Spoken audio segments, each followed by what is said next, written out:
Welcome to the Deep Dive.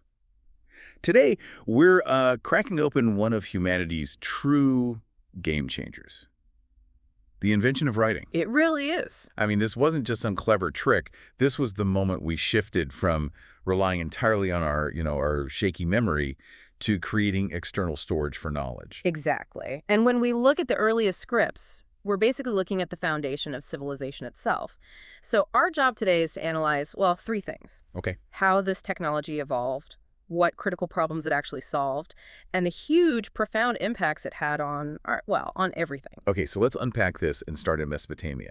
The earliest system we have, cuneiform, that was invented by the Sumerians, between 4000 and 3000 BCE? Right. So what did it look like, and what was the immediate problem it was designed to fix? Well, the initial breakthrough was surprisingly simple. They were using a reed stylus to press these wedge shapes into soft clay. Right. Cuneus means wedge. Precisely. And that created a permanent record once it dried. The problem it solved. Administration, bureaucracy. Really? Not stories or laws? No, not at first. The records from that earliest era, Uruk I, show that something like 85% of those first documents were purely economic. So they weren't poetry, they were spreadsheets. Think ancient spreadsheets, yes.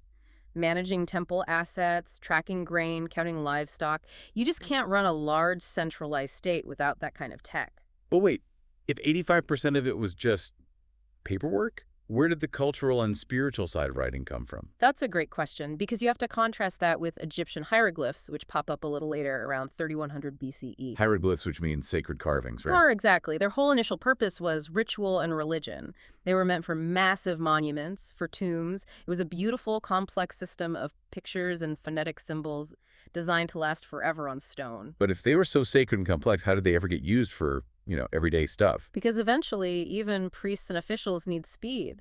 They developed hieratic and then demotic scripts, which you can think of as like the cursive or shorthand versions. They were for contracts, letters, not for carving a pharaoh's glory into granite. Okay, so here's where it gets really interesting for me.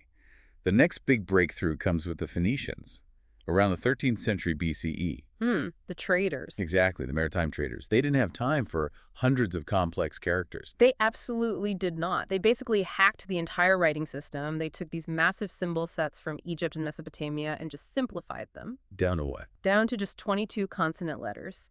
It was an extreme simplification, and it was driven entirely by the need to speed up commerce. This is the source of almost every modern alphabet we use today. So an efficiency hack for trade becomes the foundation for everything else. Pretty much. Because that same tool of efficiency gets seized by kings. So what does this all mean for society? Suddenly you have this massive political transformation. Right. You can send royal commands across vast distances. And you can enforce consistent written law, like the Hammurabi Code. It's no longer just based on hazy word of mouth. And this raises another huge question. What happened inside the human brain? Writing, in a way, freed our minds from the burden of total recall. Okay, that makes sense. That new cognitive freedom is what allowed for abstract thought.